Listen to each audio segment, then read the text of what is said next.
Parathyroid hormone is produced by this parathyroid gland. And so this is actually a really crucial hormone in regulating calcium levels, the other side of calcitonin. So this will help raise blood calcium levels by stimulating osteoclast activity and inhibiting osteoblast activity. It'll also stimulate the renal tubules to reabsorb more calcium.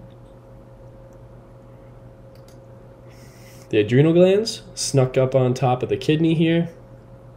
They respond to adrenocorticotropic hormone from the anterior pituitary. This is part of the Hypothalamus-Pituitary-Adrenal Axis, also known as the HPA axis, and is heavily involved in stress. And this stress reaction can be called a general adaptation syndrome. Won't get into that too much here, but it basically hallmarks different aspects of the stages in one's physiological response to stress. The adrenal gland is going to have two different areas that are a target for this adrenocorticotropic hormone. So we have this cortex that has aldosterone and cortisol produced. Aldosterone, like we learned in our urinary system, it will increase blood sodium levels and thus will increase water levels as well. It'll follow the sodium back into the renal tubules. Cortex will also produce cortisol, which is going to be that main stress hormone that a lot of people think about. This actually goes on to target the liver to break down glycogen and stimulate the release of glucose from those glycogen stores so that we have more available glucose in our bloodstream for mitochondria to produce energy for us. Because if it's a stressful situation or a danger response, we need to be able to go out and accommodate those stressors by having energy to use. And then the medulla is going to produce epinephrine and norepinephrine, and these are going to be used to stimulate fight or flight responses, so different dilation and constriction of organ systems to accommodate or help one in a stressful situation or dangerous situation. So this axis, this HPA axis, is the stress or danger response. Secretion of corticotropin releasing hormone from the hypothalamus stimulates the anterior pituitary to release ACTH, which will stimulate the adrenal gland to release cortisol, epinephrine, and norepinephrine. Liver and skeletal muscles then convert glycogen into glucose as a response to cortisol, and this ends up making higher blood glucose levels for energy usage.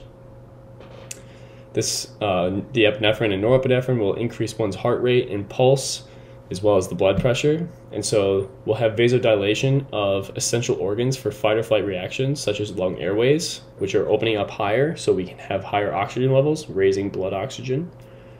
We can also have increased connectivity for neurons involved in really quick reactions in our brain, and our heart beating faster so that we can get more blood to tissues that need them, and skeletal muscle as well.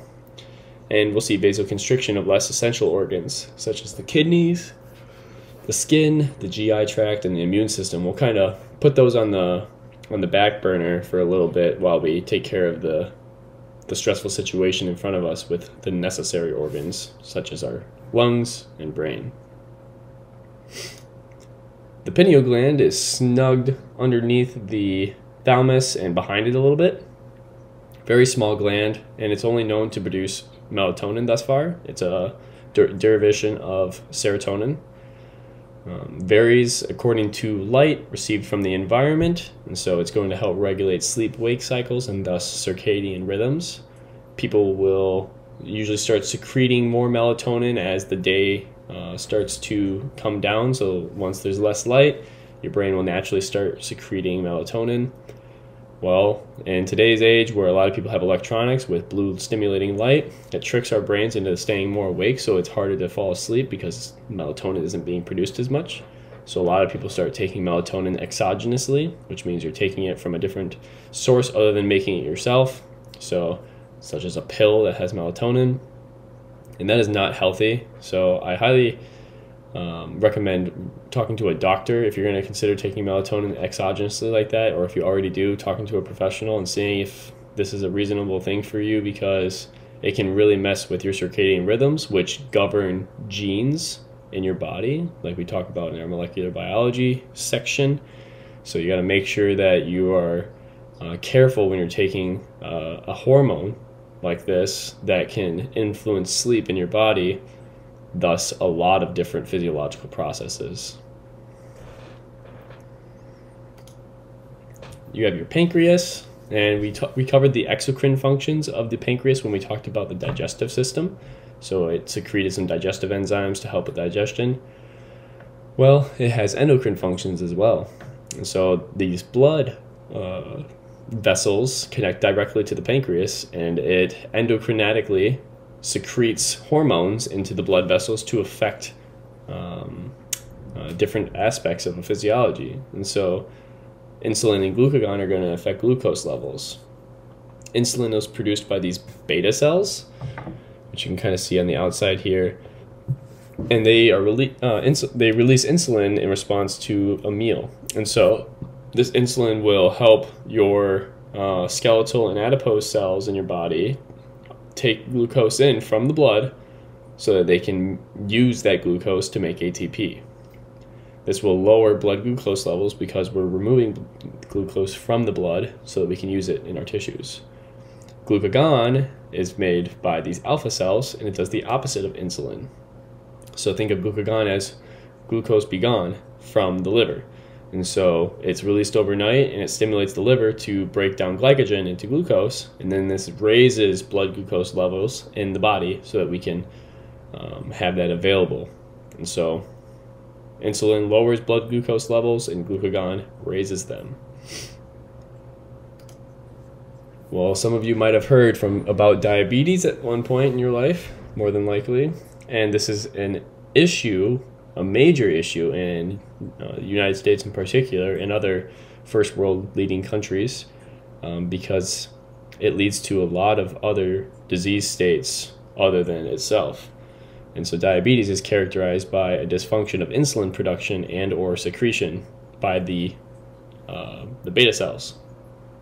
So type 1 diabetes is an autoimmune disease, genetically acquired, and typically called juvenile diabetes because it happens very early, and it affects the beta cell's ability to produce insulin. They literally can't even produce it, and so these people that have type 1 have to take insulin, and their body is good at using that insulin and not building up a tolerance to it, because it's not the cell's ability to use insulin, it's the cell's ability to take insulin, or to make it, sorry. Type 2 is an acquired disease. It happens when cells become insulin resistant because there's just so much glucose available to them at all times that they just become numb to it. So then the beta cells just keep making more insulin to produce or to compensate for that, so that we can reabsorb more glucose. It's like, well, there's so much glucose, we need to take it back up. We need to keep taking it up. Well, over time, they just become exhausted, and then they just stop producing insulin. And type 2 is usually due to a poor diet or a lack of exercise.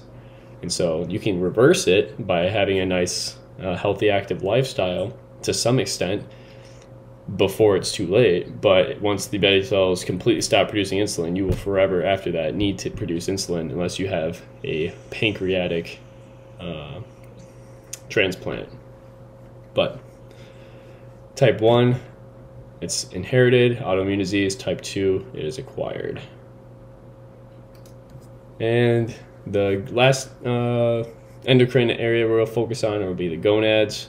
This will be stimulated by luteinizing hormone and follicle stimulating hormone, named after the ovarian functions they have.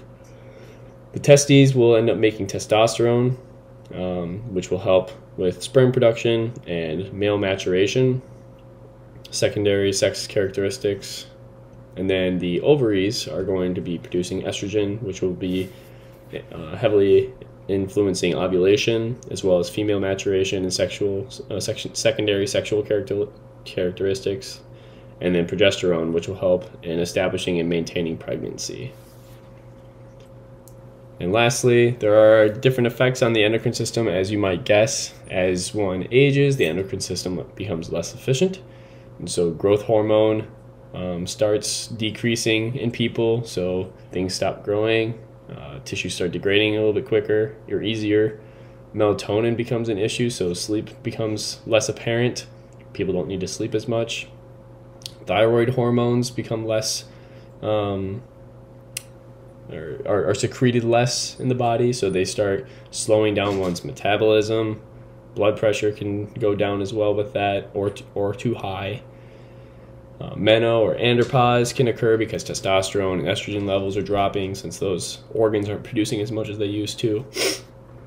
Basically all around hormones in general. So these are just a couple examples. A lot of hormones will start fluxing as we age, either up or down based on dysregulation. And so maintaining a healthy, active lifestyle is the best thing we can do as we age to keep those hormones at the level that they evolved to be. And that is the last lecture of the semester. So there won't be any lab associated quizzes with this section, but there will be a lab or a lecture homework and a lecture quiz associated with this, as well as a matching assignment. So keep those in mind as you progress to the end of the week.